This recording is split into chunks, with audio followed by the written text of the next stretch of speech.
Hi, welcome to the Badass Breastfeeding Podcast. This is Dianne, your lactation consultant. And I'm Abby, the Badass Breastfeeder. And today's episode is brought to you by Nursing Queen. And Nursing Queen is a game changer for breastfeeding moms, making life so much easier when you're traveling for the holidays with their super easy, functional, hidden access nursing wear. And we will hear more from our sponsor later. But you can head to badassbreastfeedingpodcast.com. Check out our sponsor page. All of our amazing sponsors over the years are there. If you ever need anything, see if you can give them any of your business. We actually have the page is really nice. It is a list of all of our sponsors. It has a little, very short description of what it is, and then the website that you can go to. And I know you might find an old sponsor and be like, oh, I love this. What's the promo code for that? If it's an old sponsor, we probably don't have a promo code anymore, but they might have some, deal going on at the time. But just know that they are wonderfully, very carefully chosen sponsors, and we do stand by them. So if you need anything, see if you can give them any of your business. They do make this podcast possible. And while you're there, you can scroll down and enter your email address, and we will send our podcast episodes straight to your inbox every week. And we're still on Patreon, and we have our Revolution Parenting podcast happening over on Patreon. And we have tiers that you can check out. So check the top link of the show notes under this episode, wherever you're listening from, and see if there is a tier that looks good to you. And we are still hosting our ongoing giveaway for people who leave reviews around the internet, whether it's on iTunes or Spotify or any other app, or whether you share it on your Facebook or Instagram or TikTok to your friends and followers. Send a screenshot of whatever you're doing over to badassbreastfeedingpodcast@gmail.com, and along with your address, and we will send you a goodie bag of our really fun podcast stickers. We do try to keep them coming and different, and we get new ones all the time. And thank you for nursing in public cards that you can spread around your community. And that's all. And Dianne has our review of the week. And it says, my birth, unfortunately, did not go the way that I planned, as birth often does. After an emergency C-section, I was unable to have immediate skin-to-skin with my baby, and I was concerned with our ability to bond. Fortunately, I listened to this podcast while I was pregnant and learned a lot of breastfeeding basics from Abby and Dianne. Establishing a breastfeeding made a world of difference and gave us the connection I longed for. It is my favorite part about motherhood, and we are going strong at 4 months. This podcast has grown with my baby and me as we have navigated my return to work, introducing the bottle, having the occasional drink at a family gathering, and every other topic. I am so grateful for this resource, and I tell all of my pregnant friends to tune in. Thank you for supporting me through this journey that means so very much to me and my little one. This, I love these eloquent, reviews lately of people really sharing their details of their experience. It's so nice to hear. It really is. And this one, so many people do have I don't want to say bad or negative, but where their birth doesn't go as planned. Yeah. And breastfeeding can be very therapeutic to bring it back together for you. So a lot of people have said that. And for some people, it's really important that breastfeeding goes well, especially if their birth didn't. So if that is you, this can be just a really great way for you and your baby to just continue bonding. And if you did have during pregnancy, if you're like, oh my gosh, we're going to do this immediate skin to skin, we're going to have this great breastfeeding relationship, it's going to be great, and you didn't get that, you can still, it's okay. It's okay. You can still have that breastfeeding relationship. If you didn't get that skin to skin time right away, you can still do skin to skin whenever you want to with your baby. Even if you didn't get that immediate skin to skin time, all of that stuff can still happen for you.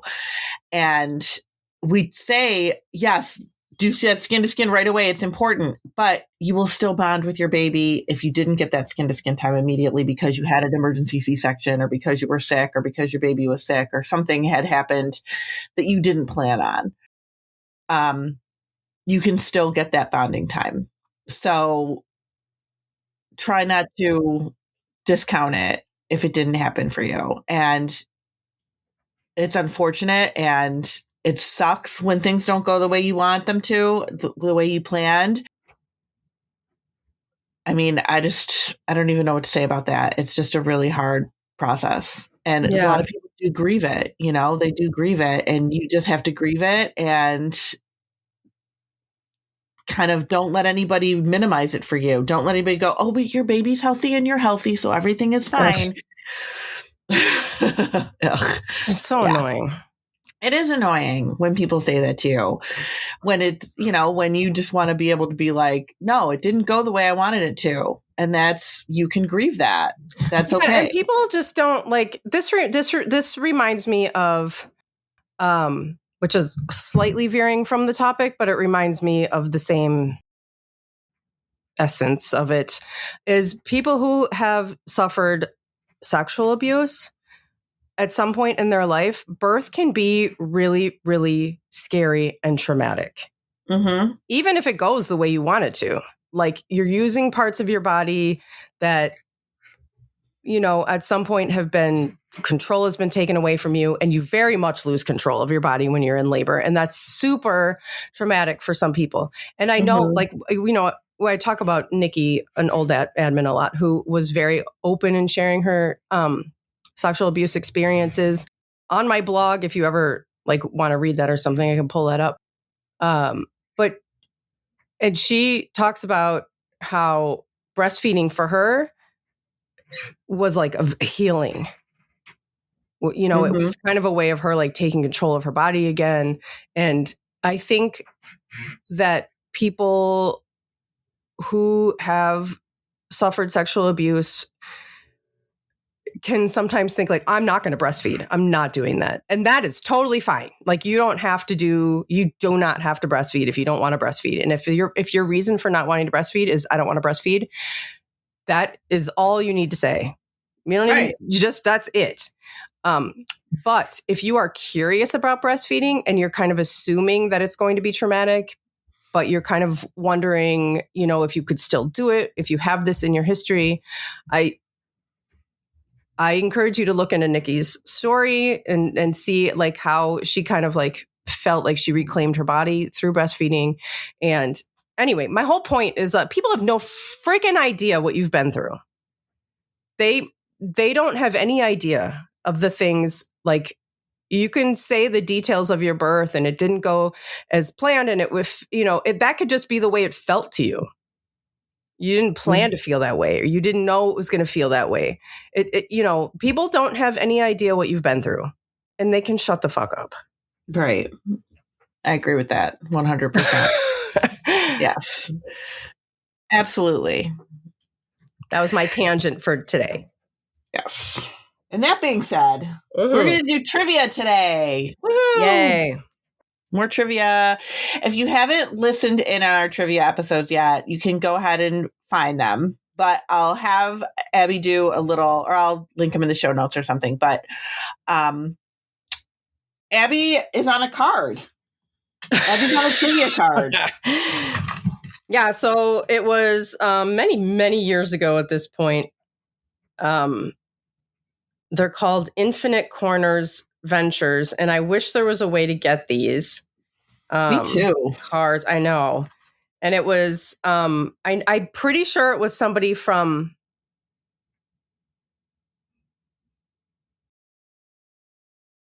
I want to say Breastfeeding in Color, but I think that's wrong. Or Black Breastfeeding. It was somebody in the Black breastfeeding community who put these cards together. And she asked me for a picture, and there's 5 different photos on the cards, and they're really beautiful of just various people breastfeeding. And I'm tandem nursing Jack and Exley. And anyway, they're fun trivia cards that you can't get anymore. And I don't know what I'm talking about. So we're going to use them. And we're going to see how much we know. Yeah, we're going through them. And we are going to ask each other these trivia questions and see what we know and see how much you know. Because you can do it along with us. Yeah, you can pause after the question if you want. Play along. Keep scores. See how many you got. Just for fun. There's not a test at the end or anything. No, there's no test. It's all good. But they're fun. And it's kind of a fun way to like get some education around breastfeeding. Yeah. Should I go? Yeah, go ahead. Okay. What percentage of moms in the United States breastfeed for 6 months? All right. We have A. Don't all breastfeeding moms go that long? B. Less than 10%.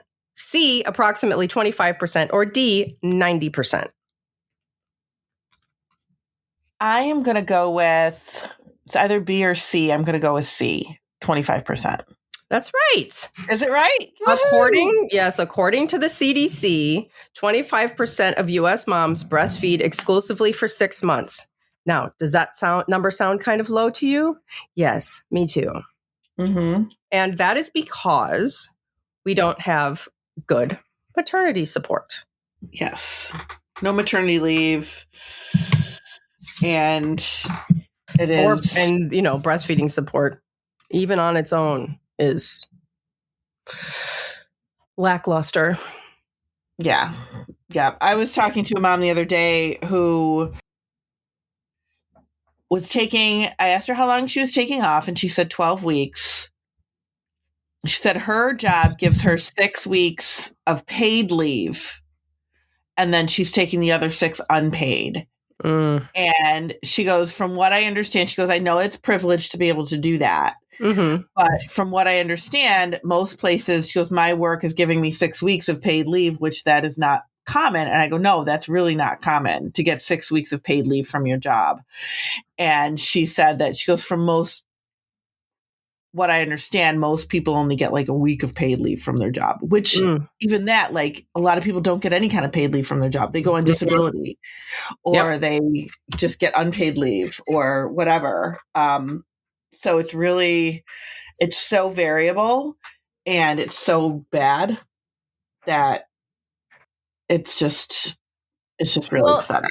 Yeah. And the overall attitude as well is, I mean, I remember when I was at work, showing up to work pregnant, kind of preparing. I was a therapist and I had at a residential facility and I had on-call hours. So while I was going to be out, and I got 3 months, and I had to have been unpaid because I can't imagine they would pay me for 3 months. Was it 3 months? That sounds like a really long time, which is so sad that sounds like a long time. And I remember sitting in a meeting, and I guess I was just so naive at that point. I was just like, I'm pregnant. Everybody's happy for me. They're all like just so happy and everything's fine. And I remember being in this meeting and like this other therapist like made a sarcastic remark about how they had to cover my on-call while I was out. And I was like, oh my God. I didn't realize that, that kind of like subtext was there.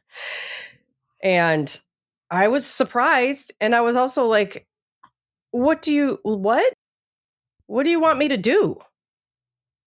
I know. I don't understand. And it was just like, they were like, oh, she's just going to be on vacation for 3 months. And, and so you might be at this job and they they might just be giving you attitude. And it's also like just overall, like our cultural attitude towards supporting parents after birth is just abysmal. It's disgusting. It really is. We're just not used to it. They're just not used to it. Like the company that I work for as an education manager, they are out of Canada. So when somebody just came back from maternity leave after like 18 months or something like that, like they just deal with it because that's what they're used to. Like it's manageable. You can do it. We didn't fall apart as a company while this person was gone. Like everybody fared fine. Yeah. Yeah. And if your company cannot function because somebody is out, then there's something wrong with your company. Like it shouldn't fall apart because you're giving somebody like a basic need. You know, people get sick. What if somebody gets cancer and they have to be out for, like, your company shouldn't fall apart. It means that it's not a good company if you can't support people in their life. Right. We're literally spending more than half our lives at our jobs. Yeah, it's crazy. And, you know, it's crazy. Anyway, this whole episode is about how we hate the maternity leave laws in America. Yeah. Okay. Mine is, which hormone is responsible for breastfeeding, shrinking the uterus, the bond with your child, and orgasm? Your options are progesterone, A, B, oxytocin, C, estrogen, and D, somatropin, or HGH. I want to say oxytocin. Oxytocin is correct. Okay. Phew. I know. And there is a little paragraph that goes along with that. Let me put my glasses on so I can see it because it's super small. Oxytocin. Breastfeeding stimulates the release of oxytocin from your brain. It allows your baby to get the breast milk from your breasts, and it causes the uterus to shrink down after the birth of your baby. Both of those, and I'm adding this in, this doesn't say this, but both of those things are important from oxytocin because oxytocin promotes the milk ejection reflex, which is what gets that milk to your baby, and helps your uterus to shrink down after you had your baby, which is why you might feel some cramping when you are breastfeeding after your baby is born. And that's important because we need your uterus to go back to shape and the bleeding to stop. It also fosters love, nurturing, and a strong emotional bond between you and your child. So yes, you are correct. Oxytocin. All right, let's do one before the break. Okay. How many extra calories are burned daily when breastfeeding? 100, 200, 500, or 1,000? 500. Correct. On average, breastfeeding can burn about 500 calories per day. Exclusive breastfeeding, 8 to 12 times a day, burns more calories than if you're breastfeeding and supplementing. Which that makes sense. Yeah. Which is great. So that is something to remember, is that you have to eat. This is not a time to be like, oh, I need my pre-baby body back and, I'm going to starve myself and, oh, I'm eating too much, or you need to eat. And sitting on the couch, breastfeeding your baby, you're burning calories. Yeah, you're burning more energy. And that is actually 500 per baby. So if you have twins, like I did, 1,000. So you definitely want to be sure that you're eating. And that is so that you can have the energy that you need. It is not so that you can make breast milk. The food you're eating is not making your breast milk for you. Your body is doing that, and your body is burning energy doing it. So that is why we need you to eat. Otherwise, you're just going to feel run down, and that's no good. Yeah. You don't want that to happen. You can't. That's no fun. All right, let's take a break. We'll be right back. Okay. Today's episode is brought to you by Nursing Queen. This brand is a game changer for breastfeeding moms, making life so much easier when you're traveling or out and about running errands or pumping at work. Their tops and dresses are designed with hidden access for nursing and pumping. Forget trying to lift up your entire shirt or completely undress to feed. Their sweatshirts are perfect for the cooler weather, and I still wear mine, and Diane wears hers, as you have heard. I know, I love it.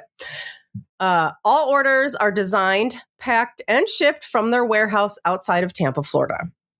They've dropped some new styles for the winter, so check them out at nursingqueen.com. And don't forget to use code BADASS for 10% off of your order. And I don't even know if I said what the hidden access. The hidden access is hidden little, what would you call it? Pull it to the side kind of thing, or the hidden zippers. So you're wearing these things. They don't even look like nursing clothes. Nobody would know.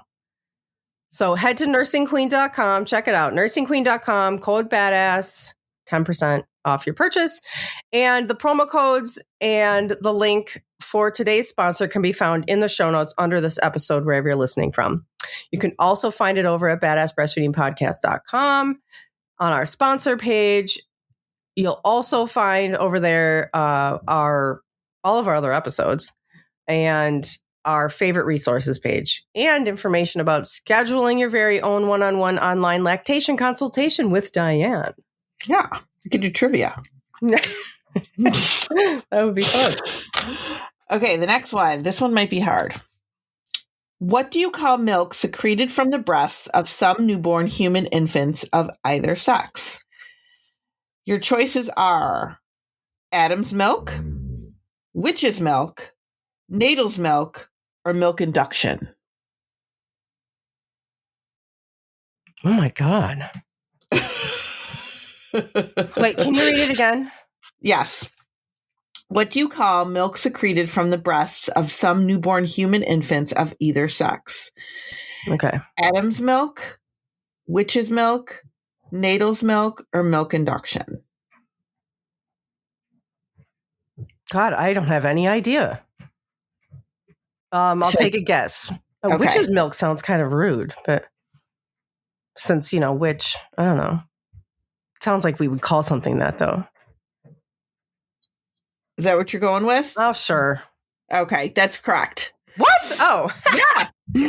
That's funny. Breast milk production, it's called witch's milk. Breast milk production occurs in about 5% of newborns and can persist for 2 months through breast buds, though breast buds can persist into childhood. Interesting. So, yeah, and it's just a hormonal thing. It doesn't mean there's anything wrong with your baby. It's just hormones. Well, because these body parts, as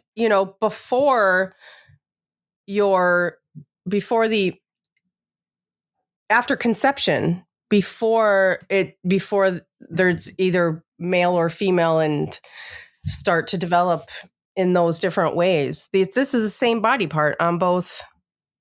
Yeah. Male and female, like it comes from the same thing. So there's, and as we know, males can lactate.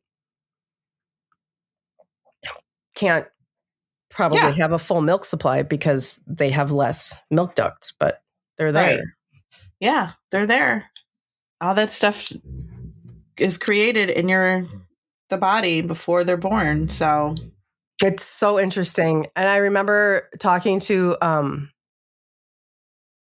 the psychiatrist for one of my kids on one of the medications. What the side effect was like lactating. Oh, wow. Yeah. And he was like, it does, it's fine. Like, it's not going to hurt anything, but like it usually freaks people out. So like, if that happens, let me know and we can like make some adjustments or something. But it never happened, but it was something that could happen because when hormones start to, get messed with, it can happen. Yeah, absolutely. Okay. Let me see.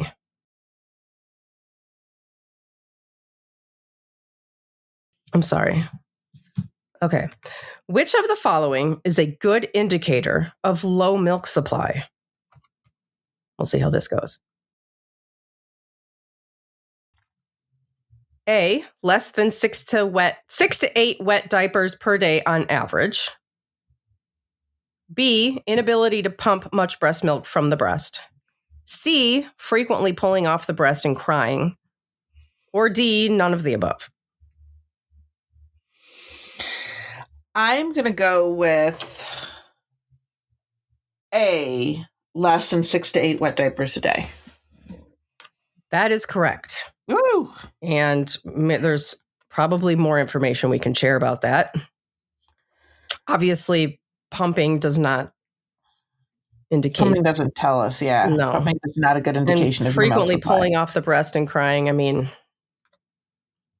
there might be a reason that's happening, but not low milk supply. Right.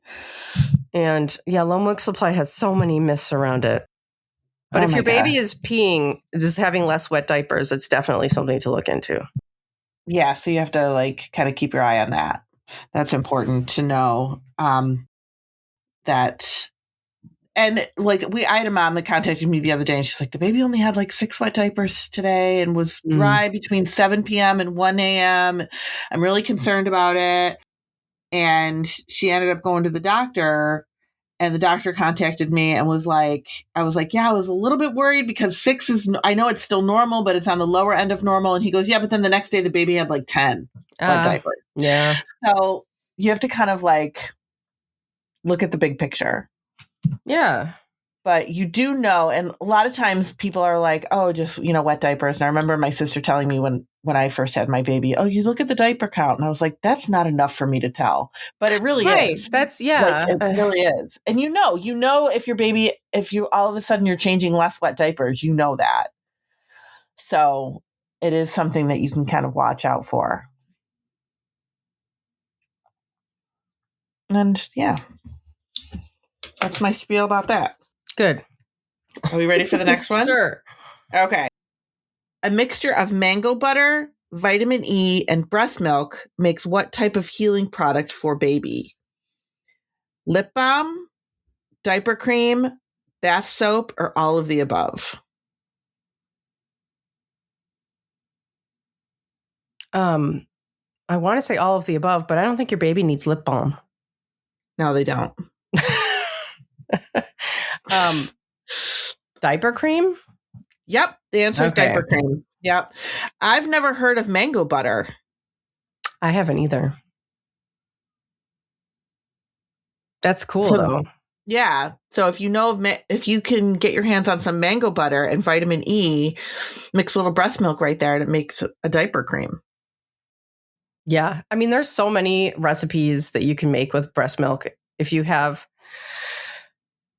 some around, you can really have fun with that. Oh yeah, for sure. Just Google it. Google breast milk soap or something and make it at home. It's fun. Or if you have like your baby weaned and you still have some in the freezer or something. I know. There's lots of cool things you can do with it. All right. Is it my turn? Yeah. All right. All of the following are recommended to encourage successful breastfeeding, except A, initiation of breastfeeding within 1 hour of birth. B, avoiding the use of pacifiers and artificial nipples. C, avoiding the use of supplemental formula during the early stages of milk production. Or D, restricting the length of breastfeeding time to prevent nipple soreness and engorgement.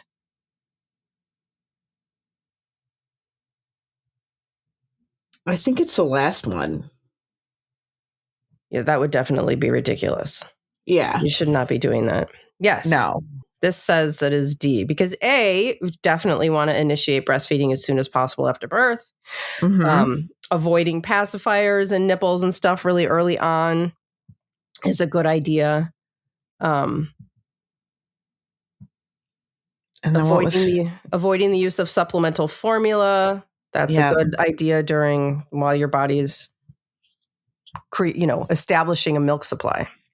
Like if you need it, if there's a medical necessity for it, then fine. But if you're like, I just want to sleep a little longer, give the baby some formula, like that's kind of what you should avoid. Yeah. Like that kind of supplemental formula kind of thing is not recommended. Also, the pacifier thing. I remember being in the hospital, and I knew nothing about anything when I had Jack. But in the hospital, I kept taking the pacifier out of his mouth, and they kept putting it back in. They just had like magical, endless supplies of pacifiers being pulled out of their pockets. Oh, and they would just like stick it back in there, and I'm like, all right, whatever. And I kept pulling it out, and they kept sticking it in, and they're like, you need to have this. It needs to suckle. It's self-soothing. And I'm like, well, okay. Oh my gosh. Yeah. The hospital I worked at, they didn't have them available. People I know. I think that's like no, we don't have that. That's like a breastfeeding friendly kind of thing, right? Where they don't have the pacifiers there. Yeah. I mean, my hospital was the opposite of breastfeeding friendly. Yeah. Your hospital was definitely not breastfeeding friendly. And I mean, you can, if you really, people ask me about pacifiers, there's no real good research saying, oh, they're horrible and you should never use them. They're good for SIDS. They're good, they're known to be a SIDS protector. If you want to use one, people use them, but it is good for your baby. Like, your baby's trying to figure out how to breastfeed. So the less things we introduce, the better it is. Yeah. Right away. Right. So that's why we're always I think that's just like the bottom line. Yeah. Let breastfeeding become established first before you give them one. Nobody's saying you can never give them one, but just kind of wait until they're feeding well before you do. Yeah. Okay. Babies can recognize their mom's breast milk smell. True or false? True. Yes, true. Newborns have a strong sense of smell and know the unique scent of your breast milk. That is why your baby will turn their head towards you when they are hungry. Fascinating. And now it is kind of cool. It's very cool. Which of the following is a correct statement about the latch during breastfeeding? A, the baby must take all of the areola into the mouth to achieve a good latch. B, the baby needs to be latched so that she can compress the base of the nipple when feeding. Or C, the mouth is opened wide, like fish lips, and you see more of the areola at the top of the baby's mouth than the bottom. I'm going to go with C, fish lips and areola. Yes, that is correct. Yes. So that is one of the things that, I remember learning early on, that people would always be like, oh, you have to have, the areola has to be in the baby's mouth. Some people have very wide areola and some people have a small one. And if you're trying to stuff this full areola in the baby's mouth and you have a wider areola, it just doesn't work like that. Right. You don't need the whole areola to disappear. And if your baby is compressing the base of the nipple, first of all, that sounds painful. And that's not a deep enough latch. Right. And, I would always pull on my baby's lip. They would latch on and I would always pull, just pull out their lips to fish them out a little bit, which can help when they're suckling for more of the breast to just kind of slip in there a little bit more, get a little deeper latch. Yeah. And that's totally the right thing to do. And people ask about that all the time. Well, is a baby just going to naturally do this on their own? Eventually, yes. But in the beginning, they need your help.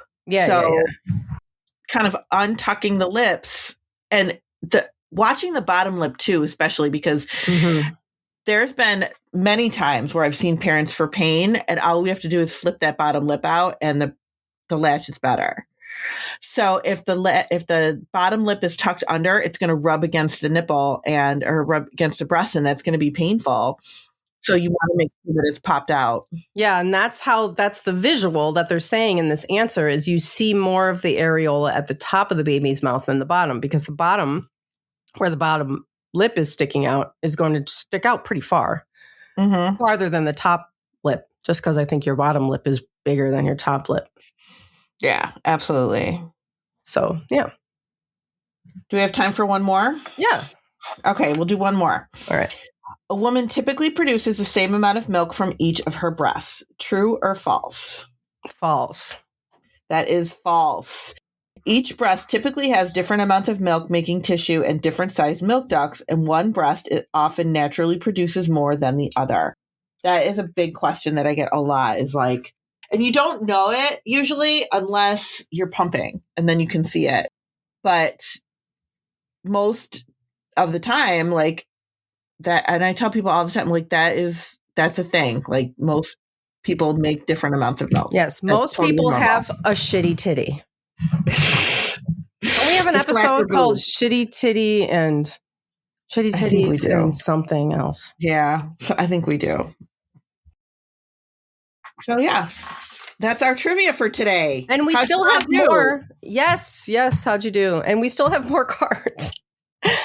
We do have more cards. Do you have more cards? Because I do. I have one more. Wait, you have one more? How is that possible? Because I split them evenly. I think I skipped some in the beginning. Oh yeah, So I do. I'll go through mine because I have one that I feel like is not giving great information about water. So there's a couple that we're just not using. That's true. Yeah. Okay. But that's okay because we can talk about why it's not right. Yeah, right. We can just talk about because again, the misinformation is, or even just clarification. It just needs a little, maybe more info. Yeah. So thanks for playing along with us. Yeah. Thanks for listening. Bye. Bye.